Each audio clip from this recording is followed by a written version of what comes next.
मैंने जो आपको डिसएडवांटेजेस पिछले लेक्चर में जो बताए थे, ये देखिए, ये नॉन डायरेक्शनल आर्क एग्जिस्ट, ठीक है। ये सभी जो है मैं पर्टिकुलर इस लेक्चर के अंदर जो है आपको बताऊंगा डीपली कि ये जो है डिसएडवांटेजेस यहाँ पे क्यों है, ठीक है। सो फर्स्ट जो है वो है आपका effect of arc resistance, effect of arc resistance. देखिए पहले तो ये समझिए कि आर्क होता क्या है। देखिए arc effect of arc resistance, हमें पता है कि सर्किट ब्रेकर जो है उसके कांटेक्ट कुछ इस तरह से होते हैं, वो है फिक्स कांटेक्ट और दूसरा जो है वो है मूविंग कांटेक्ट, ठीक है। ये है फिक्स कांटेक्ट और दूसरा जो है वो मूविंग कांटेक्ट है, तो इस तरह से कुछ जो है वो मूव करेगा, ठीक है। जब कोई फॉल्ट होता है तो सर्किट ब्रेकर आपका जो है वो ऑपरेट कर जाएगा और सर्किट ब्रेकर के कॉन्टैक्ट जो है वो दोनों ओपन हो जाएंगे। तो जब वो दोनों कॉन्टैक्ट ओपन होंगे और करंट का मैग्नीट्यूड जो है उसी time at the same time current magnitude is very high, तो उस टाइम पे क्या करेगा, ये जो दोनों अगर सेपरेट हो रहे हैं, पहले इस तरह से थे लेकिन अभी जो है कुछ इस तरह से अगर जो है वो सेपरेट हो रहे हैं, तो उसके बीच में करंट का मैग्नीट्यूड काफी ज्यादा है, फॉल्ट करंट का मैग्नीट्यूड काफी ज्यादा है, तो वो पास होने की ट्राई कर। देखिए यहां पे अगर कुछ इस तरह से करंट जा रहा है तो इस तरह से वो दूसरी ओर दूसरे सिरे पे ट्राई करेगा जाने के लिए। तो यहां पे जो बन रहा है, ये देखिए यहां पे कोई कांटेक्ट नहीं है, फिर भी करंट आपका इस तरह से कुछ पास हो रहा है, यानी कि यहां पे जो कांटेक्ट के बीच में एयर है वो ऑलरेडी आयोनाइज्ड हो चुकी है। अगर वो आयोनाइज हो चुकी है यानी कि इलेक्ट्रॉन्स वहां पे काफी हद तक ज्यादा स्पीड से इस पर्टिकुलर आर्क कोर के अंदर पास हो सकते हैं और ये जो कहलाएगा वो आपका कहलाएगा आर्क कोर। तो ये जो आप देख सकते हैं यहां पे वो है आर्क कोर, और because of this your current can easily pass through this particular section, okay. तो यहां पे कॉन्टैक्ट तो ओपन हो चुके हैं लेकिन फिर भी आपका आर्क जो है वो परसिस्ट कर रहा है क्योंकि करंट का मैग्नीट्यूड काफी ज्यादा हाई है, ठीक है। सो इसी करंट की मैग्नीट्यूड की वजह से आपका आर्क अगर यहां पे रहा तो आपका सर्किट भले ही यहां पे ओपन है लेकिन इस तरह से वो करंट पास करता रहेगा, ठीक है। उसको हम आर्क बोलते हैं। ये मैंने अभी जो है वो सिंपलेस्ट तरीके से दिखाया है, ठीक है, बताया आपको। सो ये जो आर्क होता है ना, आर्क वो प्योरली रेजिस्टेंस, उसकी जो कैरेक्टरिस्टिक्स होती है ना वो क्या होती है, प्योरली रेजिस्टिव कैरेक्टरिस्टिक्स होती है, ठीक है, प्योरली रेजिस्टिव कैरेक्टरिस्टिक्स होती है। तो ये जो आर्क है ना, वो आर्क भी अपना क्या करेगा, इफेक्ट करेगा अपनी रिले को ऑपरेट करने के लिए, मतलब जब ऑपरेट होगा आपका रिले तो ये जो है वो भी इफेक्ट करेगा। कैसे करेगा मैं आपको समझाता हूं। इफेक्ट ऑफ आर्क रेजिस्टेंस, देखिए अगर मैं बोलूं कि इफेक्ट ऑफ आर्क रेजिस्टेंस जो है वो किस तरह से हम बोलेंगे। So let's get started with the effect of arc resistance. Fine. So effect of, let's say the effect of arc resistance. Effect of arc resistance. So what will be the effect of arc resistance on distance relay? That the faults like flash over across the line insulator, or you can say the between the phases, that produces the arc. Such an arc introduces an arc resistance, you can say this is the R arc, okay, into a fault loop. Hence the performance of the distance relays gets affected or disturbed by the arc resistance. Fine. So let's see, यहां पे अगर मैं कोई, देखिए इस तरह से मैं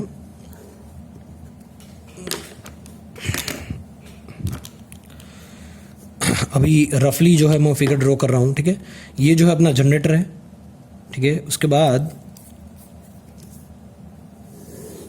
ये पूरा जो है वो ट्रांसमिशन लाइन, और ये ए और बी, ये बस मैंने जो यहाँ पे दिखा दी है, ठीक है, ये है बस। सो यहाँ पे ए और बी बस है, उसके बीच में मैंने कुछ इंपेडेंस जो है वो वैल्यू सेट किया, वो है जेड सेट, ठीक है, उसकी जो है वैल्यू सेट। तो यहाँ पे जो ईएमएफ प्रोड्यूस करेगा वो है ई। यहाँ पे कोई मैं सर्किट ब्रेकर लगा देता हूँ, सर्किट ब्रेकर जो है वो ट्रिप होगा रिले की वजह से, तो यहाँ पे जो है वो सीटी में लगा देता हूँ। यहाँ पे एक पोटेंशियल ट्रांसफॉर्मर पीटी लगा देता हूँ, ठीक है। दोनों का इनपुट जो है वो कहाँ पे जाएगा, तो यहाँ पे जो रिले रखी है वहाँ पे, तो ये रिले हो गई और ये रिले ट्रिप करेगा ये आपके सर्किट ब्रेकर को। तो रिले की जो वैल्यू सेट की है, मान लीजिए वो जेड सेट वैल्यू कुछ मैंने सेट की है, is it right. So whenever the fault comes with respect to ground, ठीक है, यहाँ पे कोई देखिए, यहाँ पे अगर कोई फॉल्ट हुआ है वो विथ रिस्पेक्ट टू ग्राउंड है, so there will be arc resistance now because of arc produced, और you can say see the fault is directly connected to ground, this fault is directly connected to the ground. In that case fault somehow, see the fault having some value of the resistance, so in that case this relay will not operate, क्योंकि ये जो है ground है, तो यहाँ पे fault जो है उसकी वैल्यू कुछ जो है it will having some value of resistance, fine. So whenever the faults comes that the fault will have some value of resistance, so see वो वैल्यू जो है वो मैंने बोल दिया वो है R. So because of that, so let us assume that the fault resistance having a value of R because of arc having a pure resistance characteristic. Arc मैंने आपको बताया अभी कि arc की जो arc क्या है और arc की characteristic क्या है, it will have the characteristics of purely resistive circuit. Is that right? So यहाँ पे अगर मैं देखूं कि जो भी इम्पिडेंस रिले है उसके अंदर कोई ये जो है वो ये फॉल्ट है, वो है आर्किंग फॉल्ट. क्या है? आर्किंग फॉल्ट प्रोड्यूस हो रहा है, आर्किंग फॉल्ट. ठीक है, सो लेट्स से कि यहाँ पे जो इम्पिडेंस होगा रिले और फॉल्ट के बीच, ये जो फॉल्ट यहाँ पे हुआ है वो और ये जो रिले, उसके बीच का जो भी इम्पिडेंस है वो इम्पिडेंस क्या है? वो इम्पिडेंस मान लीजिए कोई ZF है, अभी मैं बोल देता हूँ वो है ZF. सो वो है impedance between relay and fault. और Z है, मतलब Z सेट जो है वो है सेट वैल्यू, वो है सेट वैल्यू ऑफ इम्पिडेंस. सो मैं ये बोल सकता हूं कि the relay will operates when ZF less than Z, यानी कि ये जो पर्टिकुलर ये Z सेट, ये जो सेट वैल्यू है उसके ग्रेटर ये देखिए, ये जो फॉल्ट है ZF अगर ये लेस देन हुआ ये Z से, तो आपकी रिले जो है वो ऑपरेट कर जाएगी. Is it right? ठीक है, देखिए ये जो है ये A और ये फॉल्ट F, तो A और F वो क्या कहलाएगा? Actual impedance up to fault point. We can write actual impedance up to fault point.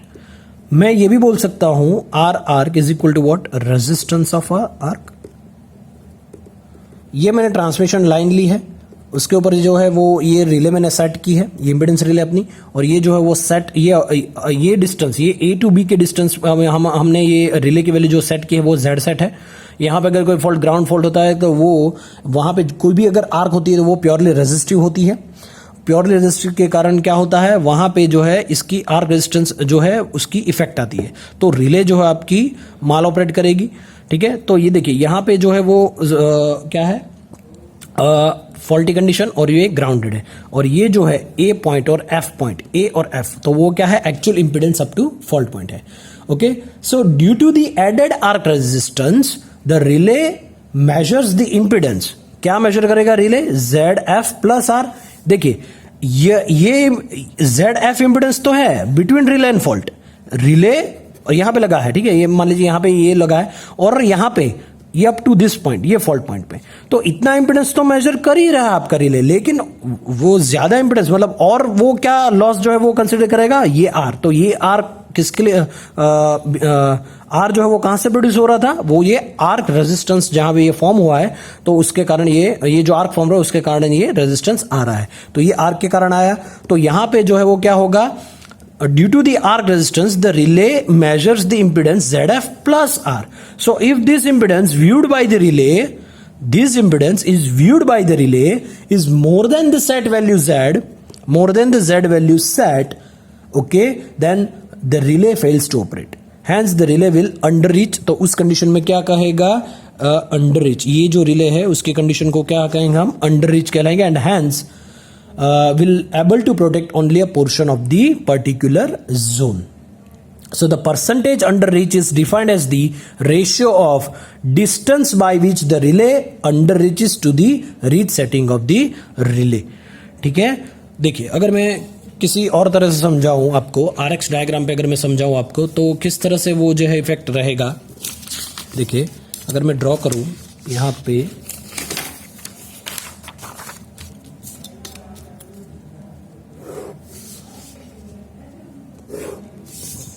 ये अपना होगा X और ये R, ये हमें पता है. ठीक है, देखिए तो आर एक्स डायग्राम तो हमने पहले पिछले लेक्चर में जो देखा था, देखिए मैं ये पर्टिकुलर उसके अकॉर्डिंग जो है वो इम्पिडेंस के अकॉर्डिंग जो है मैं एक सर्कल जो है वो ड्रॉ कर देता हूँ, तो इसका रीजन जो है वो कुछ इस तरह से डिफाइन होगा।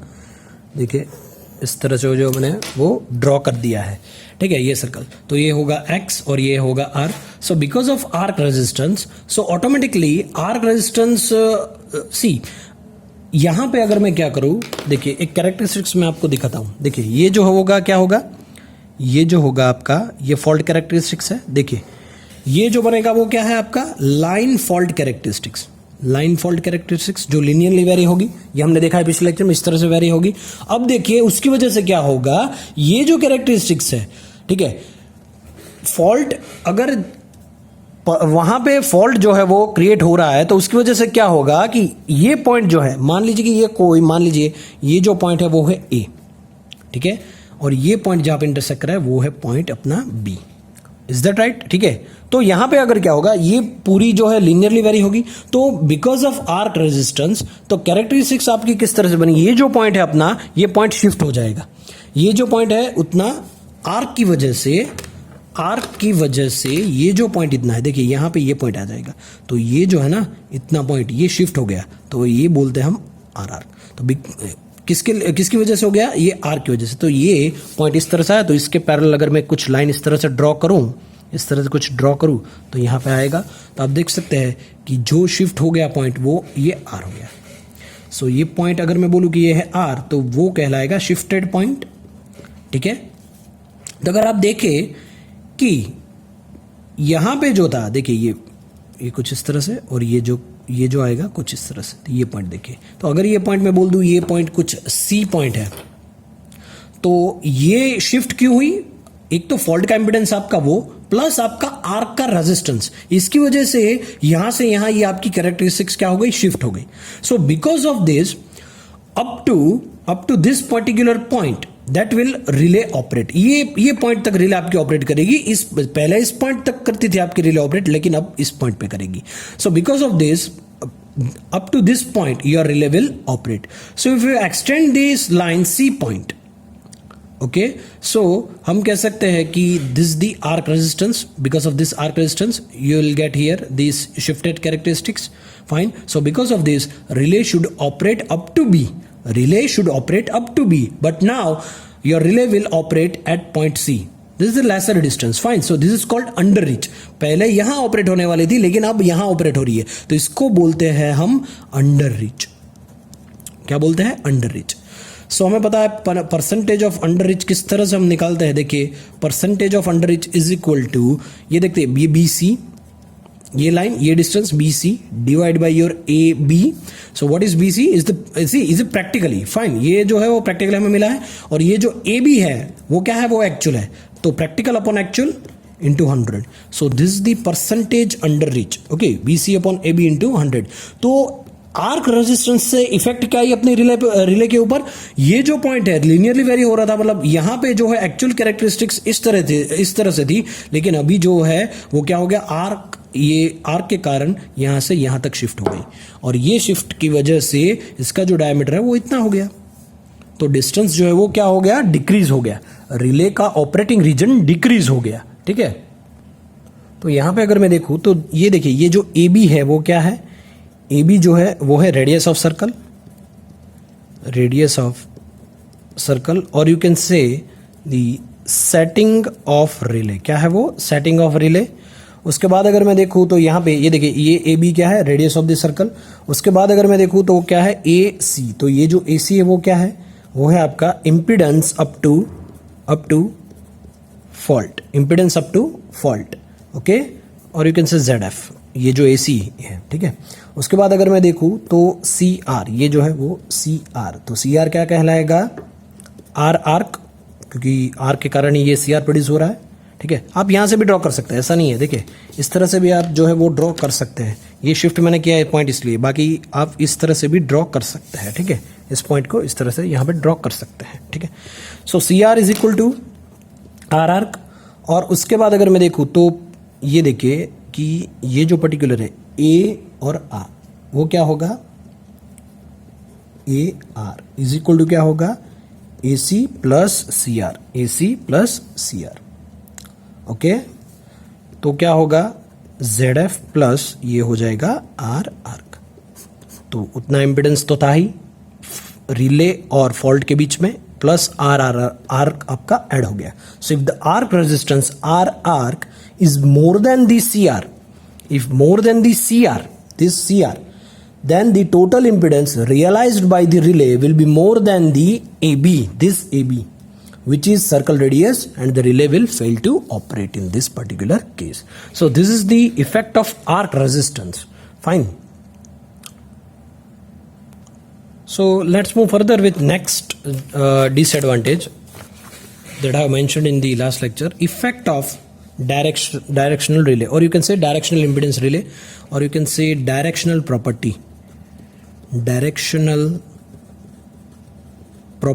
of impedance relay, directional property of impedance relay. देखिए किस तरह से जो है वो वर्क करेगा डायरेक्शनल रिले की प्रॉपर्टी। ये एक मैंने जनरेटर ले लिया है, यहाँ पे ये कोई बस ए ले ली मैंने, ठीक है। उसके बाद ये कोई बी बस ले ली मैंने, और यहाँ पे कोई जनरेटर मैंने सेट कर दिया है, ठीक है। देखिए यहाँ पे कोई अगर मैं एक और बस ले लूँ, बोलूँ ये है ए, इसको हम बोलते हैं 1, और यहाँ पे कोई सर्किट ब्रेकर लगा दिया, उसके बाद कोई CT, और ये जो है वो PD, और ये है अपना रिले, और इस तरह से ये ट्रिपिंग सिग्नल देगा। Is that right? So practically transmission line are interconnected. We know that. Fine. So the practically transmission line are interconnected lines. So generating station are at both the ends, A and B. ठीक है, A end पे भी station है, B end पे भी station है, मतलब generating station है. So the disadvantage of this is that it is resembling a circle and it is having a all quadrants. देखिए यहाँ पे ये जो इस तरह से और ये भी इस तरह से है. तो अगर मैं सर्कल कुछ ड्रॉ करूँ RX डायग्राम का, लेट्स सी अगर मैं यहाँ पे कोई एक और सर्कल जो है वो बनाने की ट्राई करता हूँ जल्दी जल्दी, ठीक है. तो ये जो अपना हो गया, देखिए इस तरह से कुछ जो है वो सर्कल यहाँ पे मैंने दिखाया है. तो ये जो आपकी हो गई, ये तो आपकी ऑपरेटिंग कैरेक्टरिस्टिक्स ही थी, ठीक है. सो देखिए, because of reactance and resistance that are opposite, देखिए ये जो है अपना क्या है, आर एक्स डायग्राम है, ये जो एक्स है वो अपना आर है. सो अगर मैं देखूँ यहाँ पे, ये जो अपना है वो है पॉजिटिव रीजन. सो इसके अंदर जो है वो क्या होता है, बिकॉज ऑफ फॉल्ट के अंदर जो है वो रिएक्टेंस भी है, उसके बाद जो है वो रेजिस्टेंस भी है. So reactance and resistance are opposite, that means actually current direction is opposite. So यहाँ पे थी और ये जो है इस डायरेक्शन में भी हो सकती है, यहाँ पे भी हो सकता है. So see volt current direction is opposite, that means the voltage divided by the opposite side of the current, that will give you the negative impedance. Fine. So it operates in both the direction, this direction as well as this direction. So it will operate for forward fault also and reverse fault also up to the set distance. अगर यहाँ पे मैंने set किया है तो यहाँ तक इस डायरेक्शन में फ्लो करेगी, यहाँ पे सेट किया तो इस डायरेक्शन में यहाँ तक भी सेट जो है वो अपनी रिले ऑपरेट कर जाएगी, ठीक है. So it will operate on both side, so we can not tell that which side is fault is happening. Fine. So impedance relay is a non directional relay. Now to make this, see यहाँ तक ठीक है, यहाँ पर ठीक है, क्योंकि fault जो है वो इसके अंदर रिएक्टेंस रेजिस्टेंस कुछ भी हो सकता है, वो जो है वो क्या है, ऑपोजिट है एक दूसरे के. तो फॉल्ट जो है वो यहाँ मतलब इस रीजन में है, इस रीजन में हम पता नहीं कर सकते हैं. सो इम्पिडेंस रिले वो है नॉन डायरेक्शनल रिले है, नॉन डायरेक्शनल रिले. लेकिन इसको अगर हमें डायरेक्शनल बनाना है तो हमें क्या करना पड़ेगा. So by adding directional element.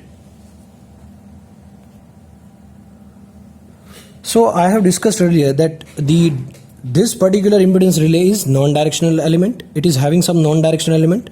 So in this way, we can say that the reactance and resistance both will have the opposite direction. So that's why this relay will operate in either direction. So this direction and as well as in this direction also. So to make this directional, you have to add one more directional element. So by adding directional element, we can get the direction of the characteristics. Fine. So अगर मैं यहाँ पे कुछ add कर दूँ इस तरह से, देखिए ये डायरेक्शनल एलिमेंट अगर मैं ऐड कर दूँ, ये जो डॉटेड लाइन मैंने दिखाई है इस तरह से, ठीक है. सो ये जो रीजन हो जाएगा वो हो जाएगा पॉजिटिव रीजन, ठीक है. ये जो बन जाएगा वो है नेगेटिव रीजन. तो इस साइड में जो है वो पूरा अपना डायरेक्शनल एलिमेंट कहलाएगा. तो रिले जो है आपकी इस पर्टिकुलर रीजन के अंदर जो है वो ऑपरेट कर जाएगी, ठीक है. So this is your operating region. You can say this is the operating region, okay. And this particular line is for the maximum torque. This is the negative torque, okay. ये आप बोल सकते हैं ये जो पूरा शेडेड पोर्शन है वो इस तरह से मैंने दिखा दिया है, ठीक है. सो इस हिसाब से क्या होगा, डिसएडवांटेज क्या होगा कि जो सर्कल है वो पूरा रिसेंबल करेगा पूरे के पूरे क्वाड्रेंट में, चारों के चारों क्वाड्रेंट के अंदर, ठीक है. So we can say that particular this directional property of the impedance relay can be changed. So the directional impedance relay can be obtained by adding a directional element in the basic impedance relay. So the element can sense the direction of power or current flow, and the relay can operate only if the direction of power flow is in the particular direction with respect to the point where relay is installed. Fine. So the characteristics of a directional element is a tilted straight line passing through this particular origin, and which can be shown on the RX diagram, okay, that I have represented here. And the dotted line indicates the line of maximum torque, while the dotted portion shows that the above the line that indicates the operating region. This particular is the operating region of the directional element, okay. So now such a pure directional element is added to the impedance relay. We get the resultant characteristics, which is a combination of a straight line and the circle of radius z. I repeat, we get the resultant characteristics, which is a combination of a straight line and a circle of radius z. Thus the resultant characteristics obtained by superimposing the straight line characteristics of directional element on the circle of the impedance relay, okay, that I will get here like this. So अगर मैं बोलूँ कि ये operating reason, तो ये पूरा जो कहलाएगा ना वो 90 डिग्री अगर मैं बोल दूँ ये होगा, ये कुछ एंगल जो है वो टाउ कहलाएगा. So this is the impedance characteristics, ये कहलाएगा, ये पूरा इम्पिडेंस कैरेक्टरिस्टिक्स हो जाएगा. Is that right? So this is your modified and operating region of your impedance characteristics. Fine. Now this is all about the directional properties of the impedance relay.